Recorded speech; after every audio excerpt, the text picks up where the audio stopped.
It has been a year since Superstorm Sandy stormed up the East Coast, leaving a path of destruction and devastation in her wake. How much did the so-called storm of the century cost residents, businesses, and local governments?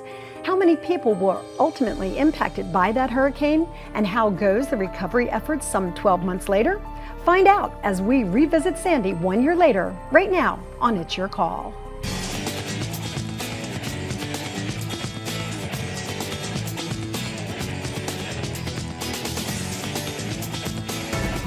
These are the images that we've seen quite often in the last year. Longtime family homes and vacation rentals left dangling in midair, dunes and beaches damaged and in ruins. Heartbreak on the faces of so many. In just a moment, you'll meet the author of a new book called Surviving Sandy, who will share with us more images of her wrath. But these are the images that we're starting to see more and more of now. Residents and businesses rebuilding and recovering. We're going to share some of those stories as well. Also this hour, we'll provide some startling information about the long-term economic and ecological impact of Superstorm Sandy. Hello everyone, it's good to have you with us. I'm Lynn Doyle. As you may recall, I was personally impacted by Hurricane Sandy as my home on Long Beach Island in New Jersey was severely damaged. Later, as a result of Sandy, we nearly lost that home when a sinkhole formed when our retaining wall broke through. Later in the show, I'm going to share with you our progress and our frustration with rebuilding our property. I'm sure it's something that many people out there will be able to relate to. First, though, I want you to take a look at these numbers. $70 billion, that's the billion dollars. That's the estimated cost of damage, the loss of tourism, and the loss of business in New Jersey and New York. $1.97 billion in infrastructure damage and public building damage in New Jersey alone, and $950 million in loss of New Jersey tourism. That's through the summer of 2013. These numbers were put together in a report entitled Extreme Weather, Extreme Cost, The True Financial Impact of Superstorm Sandy. That's by the group U.S. Strong. So joining us first this hour on the telephone line is the New Jersey Director of U.S. Strong, Lauren Townsend. It's a nonprofit, nonpartisan initiative focused on building support for extreme weather relief and protection. Lauren, thank you so much for joining us. Thank you for having me, Lynn. Those were some sobering numbers that I just read. $70 billion in total damage. How were you able to ascertain those figures? Oh, we had a team of reporters and investigators who looked into it. It's $70 billion to the region, and more of half of that is attributed to New Jersey, which is the hardest hit state. But what's troubling is that New Jerseyans are going to be paying, according to state officials, 8 to 13 billion in expenses, costs that won't be covered by the federal or state assistance. And even those New Jersey officials admit that their 8 to 13 billion dollar estimate of so-called unmet needs is significantly low.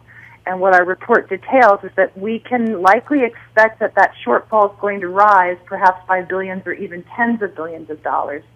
And we can't afford to be left unprepared for another superstorm like Sandy. And that's one of the things we want to talk with our guest about today is what we can do to move forward and what we can learn from Sandy. In your estimation, what have we learned from the so-called storm of the century? Well, we can't afford to be left unprepared again for another superstorm like Sandy. In the last 5 years, we've been inundated by 6 major storms. We know from experts and scientists that we're in for more extreme and frequent extreme weather, but effective measures do exist today that would protect homes, businesses, and communities from future disasters.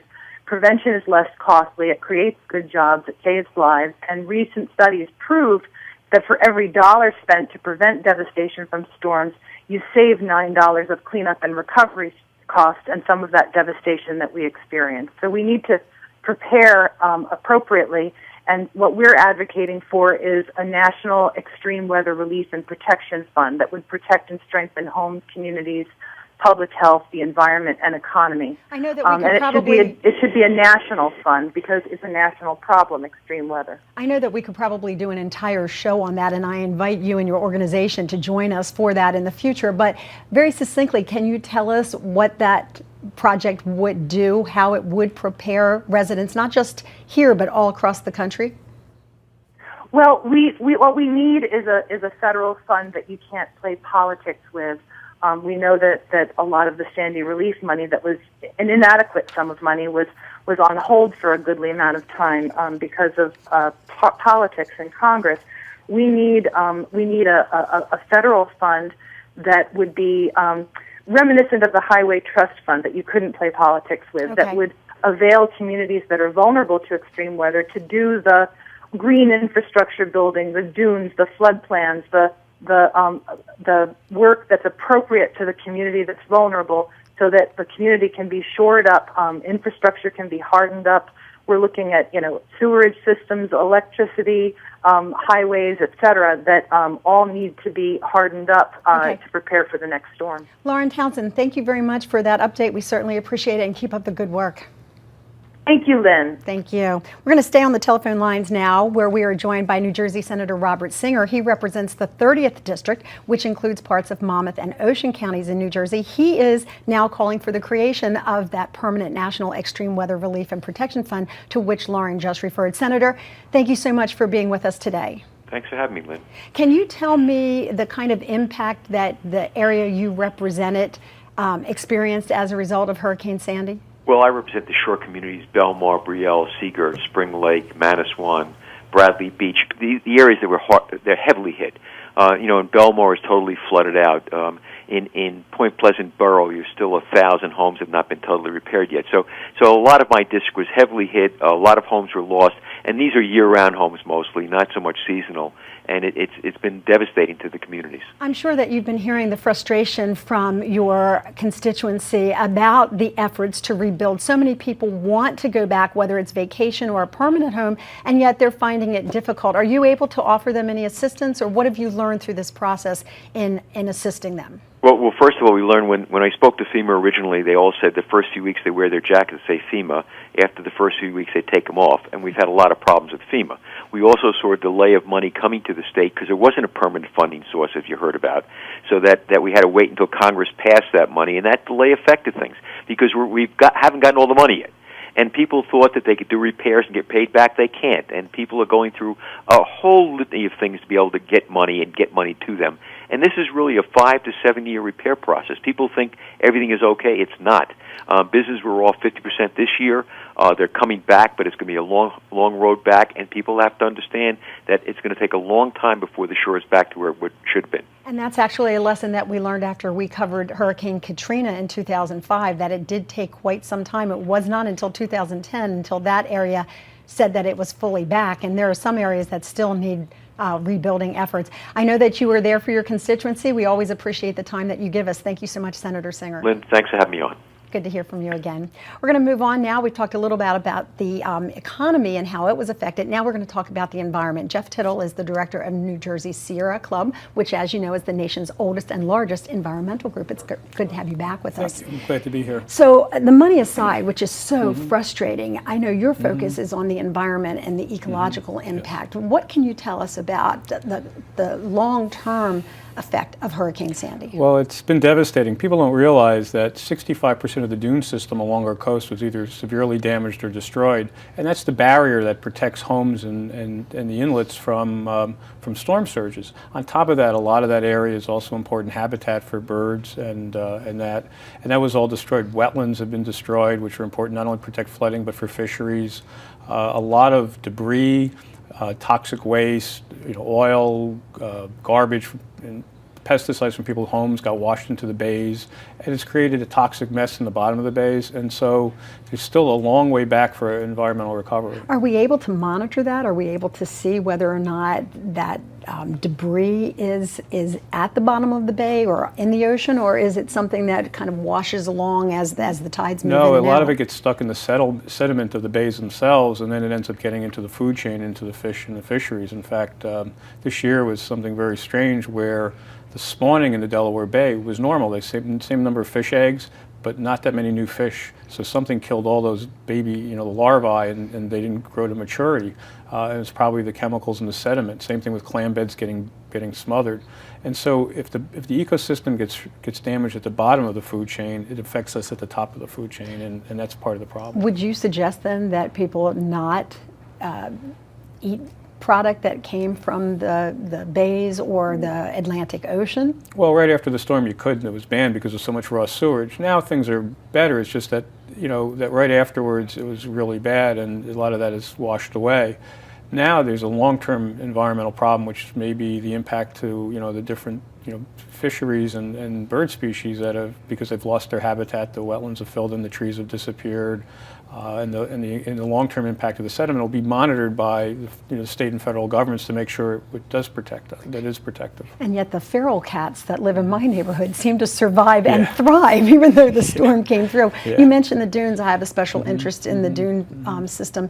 There's always controversy around rebuilding the beaches, whether or not we should put money into an area that obviously could be affected at any moment by another storm. Well, I think that's part of why we need to have long-term planning to find out which areas of where we're going to be wasting money, because we're going to continue to go underwater every time there's even a minor storm, versus those areas where it pays to do that investment. And one of the keys is that it's just not beach replenishment. Dunes are a critical part of holding that beach in place, but it has to be a real dune, not some pile of sand that they call a dune, but a real dune that works, like up in the northern end of LBI, where the dune system around Barnegat Light really protected the beaches and the homeowners, and as well as protect the environment. All right, on that note, I do want to thank you for being with us. As always, you always add a great element to our program. We have to take a quick break, but when we come back, we'd like to know if you have a personal story about Sandy, if you have questions about the impact of hurricane, the so-called storm of the century, and whether or not you think it could happen again. A lot of people say it's just around the corner, that it's happening more and more frequently. If you want to join us, you can email me directly at lynn@lynndoyle.net. You can also find us on Facebook and follow me on Twitter. We'll be back in just a moment with a look at surviving Sandy and talk to the author who wrote that book. These are some of the scenes that will forever be associated with Hurricane Sandy, which swept up the East Coast on October 29, 2012, and did some $70 billion in damage. Half of that damage was incurred in New Jersey alone. When the storm did the unheard of, it turned inward. Coupled with a full moon, high tide, and storm surge, Sandy ended up being the worst storm ever to hit the Garden State and New York.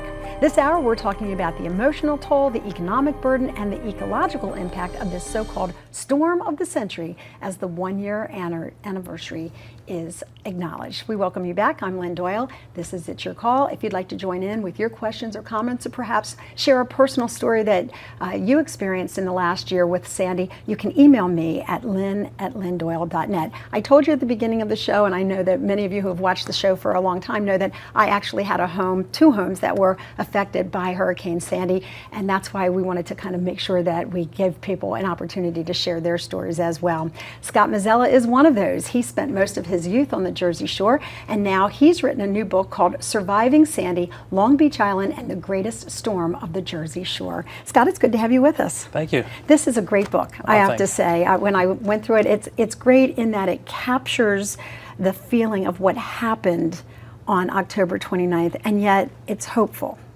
What inspired you to write it? Well, the most simple answer is they asked me to write it, and I said, of course. It's not the kind of book you want to write, necessarily, but once the publisher and I we met down in Holgate, one of the worst damaged parts of LBI, and we looked around and we said we had to do this. So we went down to a local restaurant, hammered out some ideas, and we came up with a book plan.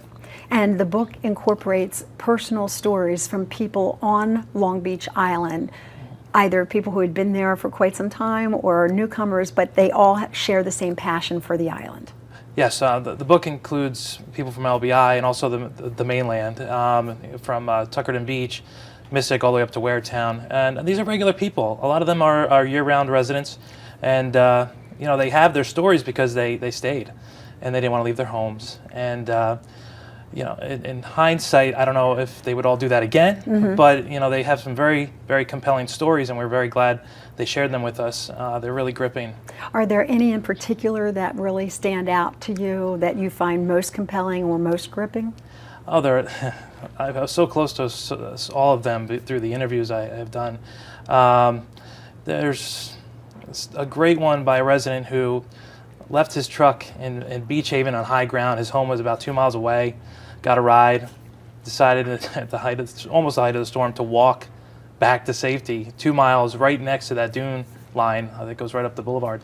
And he saw dune breaks as they were happening, He made it to safety in Beach Haven and thought he was out of danger, and the rogue wave came right through the bar he was sitting in and almost wiped him and the bartender out. So that was a compelling story. We have a story of a couple who watched a house float down their street, take their car out of their driveway and drag it away. So some pretty amazing stuff. When you were talking to people, you learned why they stayed. And so many times when I do these kinds of shows, people at home are saying, why would these people stay? In this particular case, there was mandatory evacuation issued by the governor's office, and yet thousands of people remained on this barrier island and others along the eastern coastline. Why did they tell you that they do stay? Well, first, it's their home. And a lot of them feel very strongly about leaving their home, their primary residence. Secondly, they simply, thought of Irene. Hurricane Irene was the latest thing they could think about.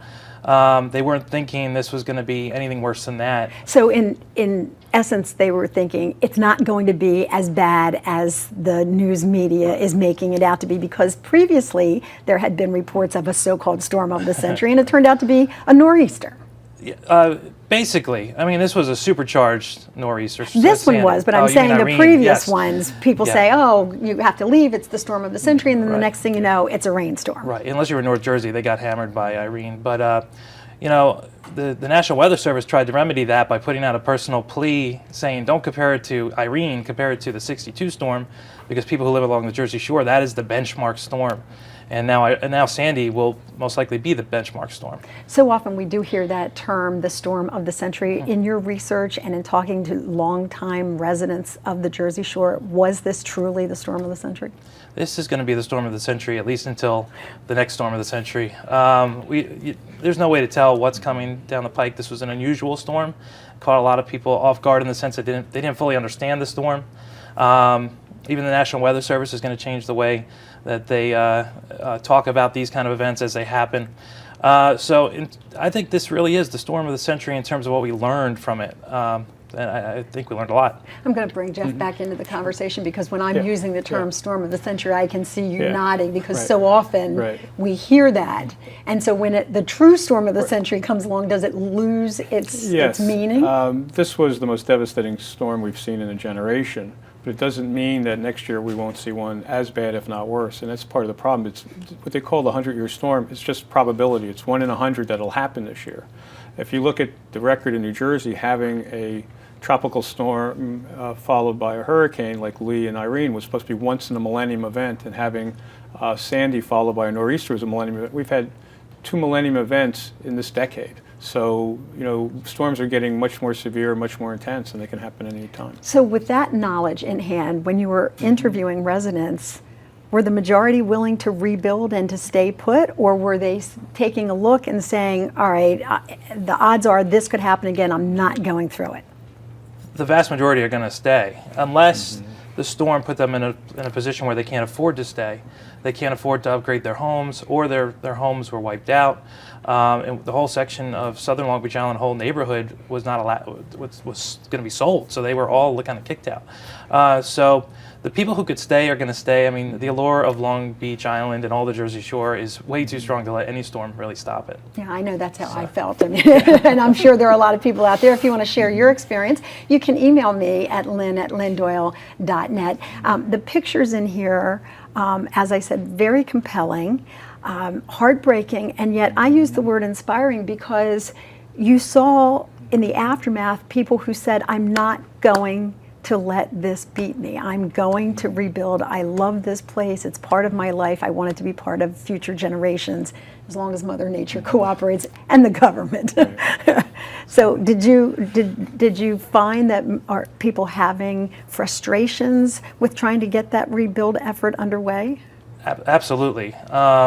We've had people in the book, or we interviewed people in the book, who are still, 1 year later, not in their primary homes. They're fighting, and they're reaching dead ends at every corner. Contradictory evaluations. Their insurance company says you can fix it. The town says you can't. We have a woman in there, Jill Beloff, who's fighting tooth and nail. She's even had the ear of the governor at least once, who said to keep fighting, keep fighting. And that fight is very frustrating and wears people down. But It's all a matter of, I guess, tenacity and strength. Why isn't there just a uniformed approach to rebuilding? Why is it that every small township along these barrier islands seems to have one set of standards, and then the federal government has another one? And that's why we've called for regional planning, and so that we actually coordinate between all levels of government, state, local, federal, and between the towns, so that one town doesn't do something that then negatively impacts another town. A dune ends here, and then there's a parking lot, and that area gets destroyed. I mean, we have to do a better job of coordinating along our coast. Now, you had a personal experience with this as well, because you grew up on LBI or spent summers on LBI? Yeah, seasonally I grew up. I mean, we went down in the winter too. It was our home away from home. It feels like just like home. Our home, my family's home, was in Holgate, right in the zone where many of the homes were damaged. Where all of the houses are standing on stilts. But it's coming back. It's on piling now. Finally, after a year, we just put it on piling, and it's coming back. But our neighbors are still struggling, and we hope everybody gets back. We certainly hope you get back as well. In fact, that was my goal, is to try to get our houses back for the summer of 2013 so that we could contribute to the economy and support the local businesses. So when we come back, I'm going to share with you kind of a before and after of what we went through personally experiencing Superstorm Sandy firsthand. I hope you'll stay with us for that.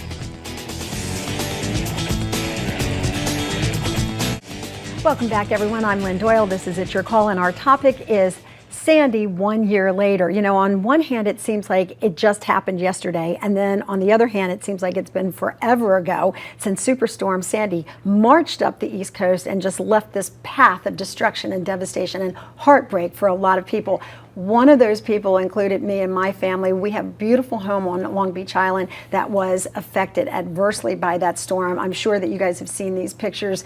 They look so much like the pictures that are in Scott Mazzella's book called Surviving Sandy. This is the inside of our cottage, which was built in 1949. It is oceanfront. You can see we had about 3 feet of ocean water that came in through the front part of the house, breaking the windows, breaking the walls, and it just washed its way all the way through the house and went out into our backyard, into our courtyard area. We have 4 feet of sand. That actually looks like snow.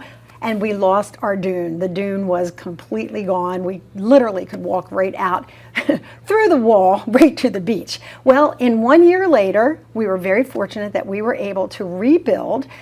We have made some improvements, as you can see there. It's hard to believe that a year ago it looked like it just did. But now we have rebuilt it.